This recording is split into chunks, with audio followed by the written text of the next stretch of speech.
as the choir repositions and Stephanie, our cellist, is all set, we're going to move into a second portion of the concert where Stephanie will play piece by Bach, and we'll follow it by something very modern and extremely different than the piece you'll hear from her. So just give us a moment, we will make our way to our positions.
Here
As I mentioned at the beginning of the concert, it's a real pleasure to work with people who are not only really talented and for the most part are pretty nice, but they're generous too. They're generous. When I ask them, hey, I know it's summer break, but you're crazy colleague and you can't stop working, has another concert to do, you want to play? They all said, yeah, sure, that sounds like fun. So it's a real pleasure to work with people like Ed and Diana and Gail and Adam and Andy and all the folks that are here tonight. So your program has a little blurb from Ed about the piece, so you can read up on that. In the meantime, just enjoy this beautiful song.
So,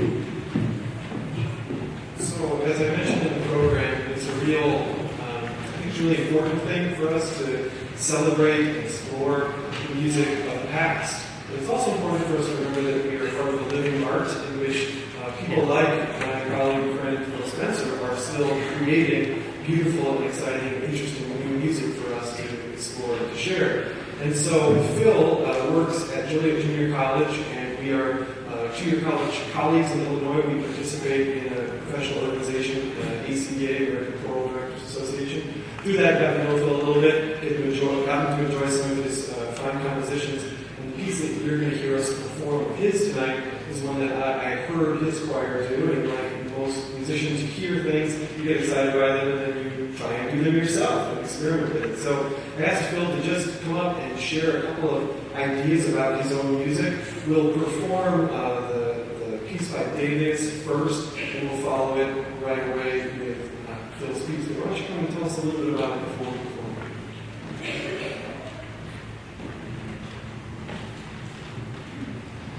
Thank you, Andy. Thank you for this opportunity. I composed this piece about 1 year ago for one of my choirs at Joliet Junior College. I am also intrigued by a text about music, and this one is taken from a much longer poem by Walt Whitman entitled Song of Myself. I haven't been able to find any other musical settings of these particular words to date.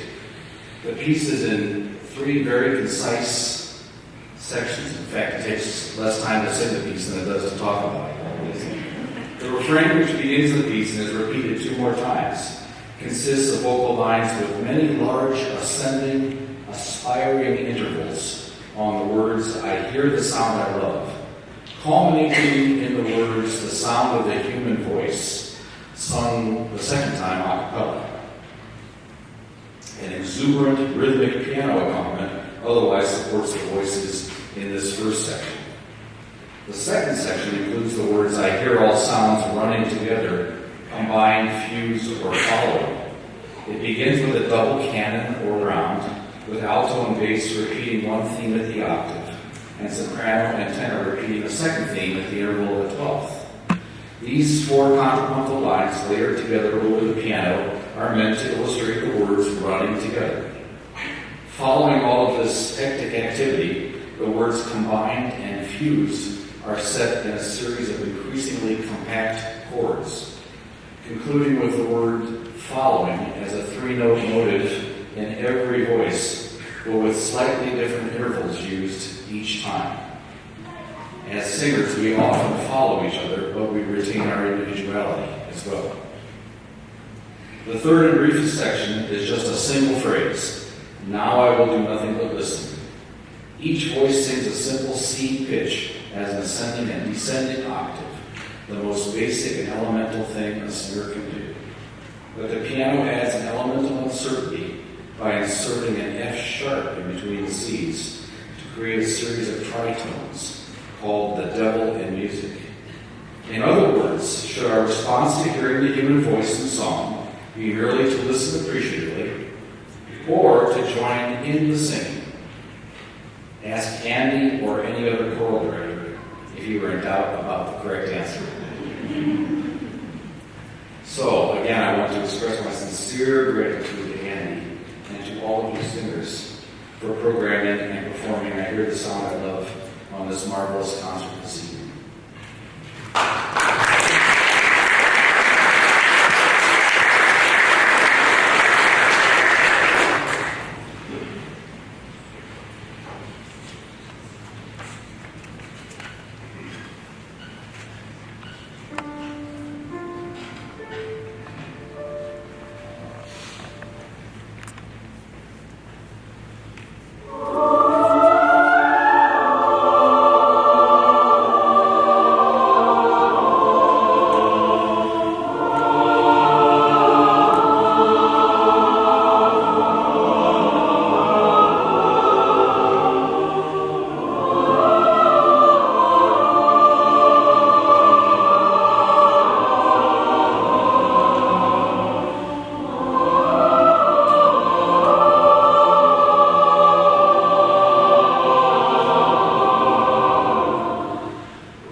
easy to go through a concert without programming something English.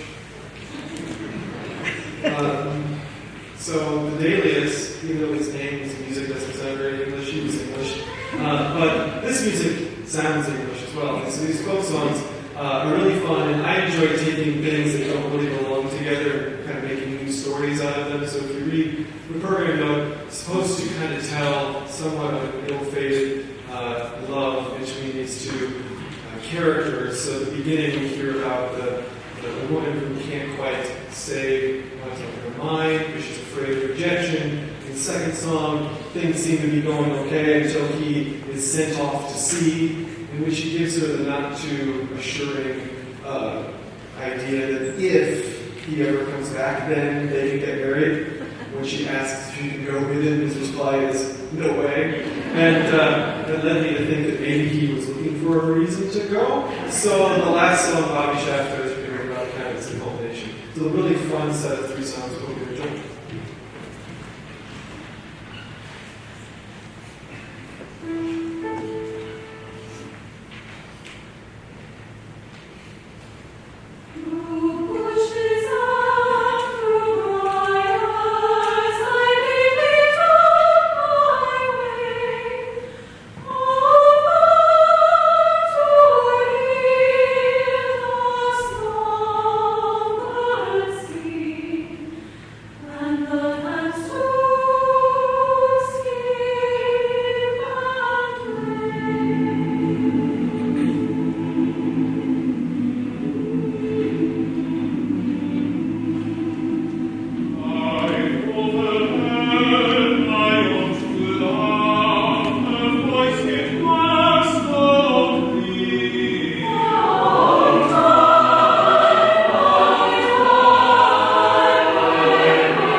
so much. Such a fun group of songs to sing and to conduct.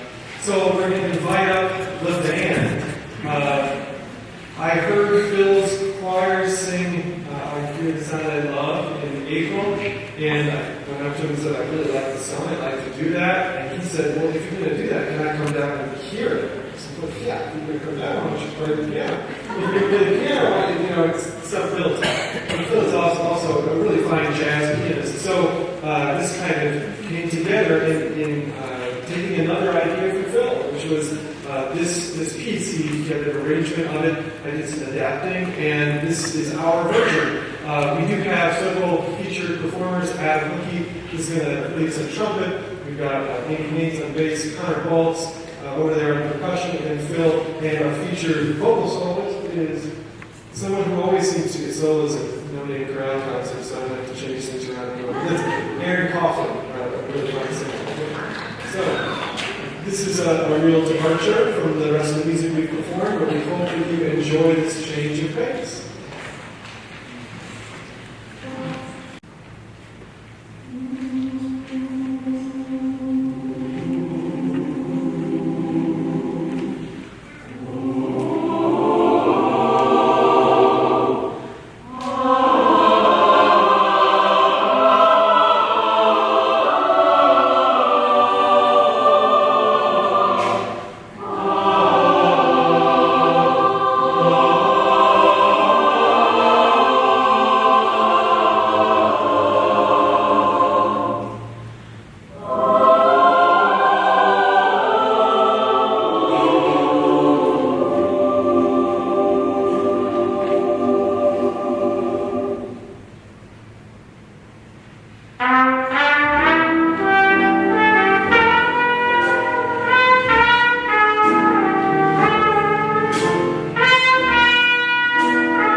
you so very much.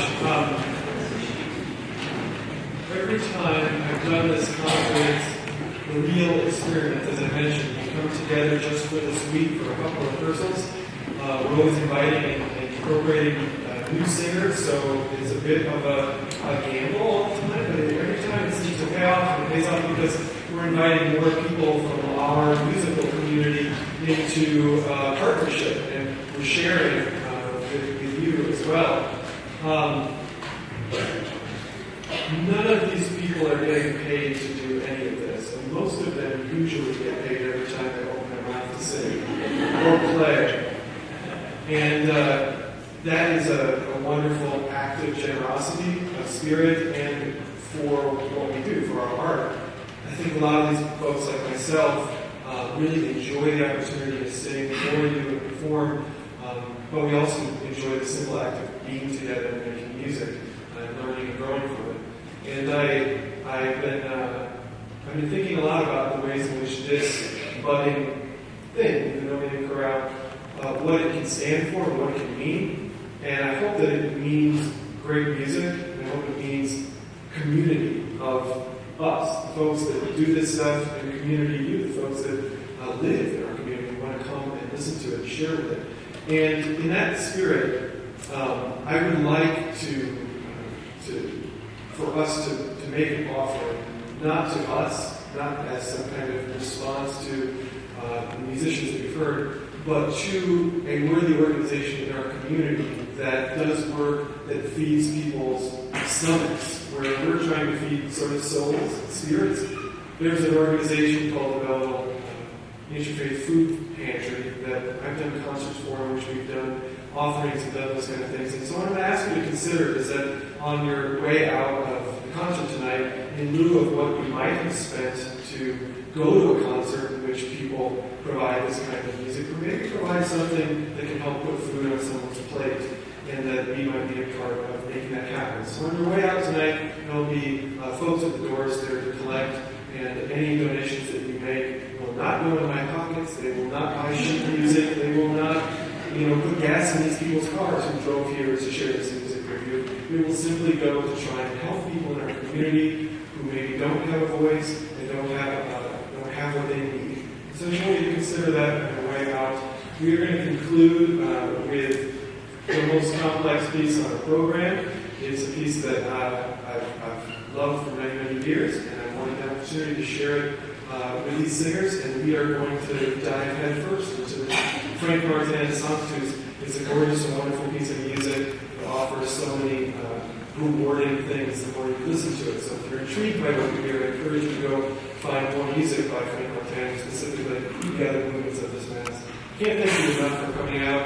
I didn't know if they would show up for this, so I can't thank you so much for coming and clapping for us and listening to us. And thank you to the choir and all my friends and colleagues for making this a reality, because I think it's a beautiful opportunity for us to share together, share with you in a time of the year when most musicians are off fishing and going boating and whatever. So thank you for your time and for your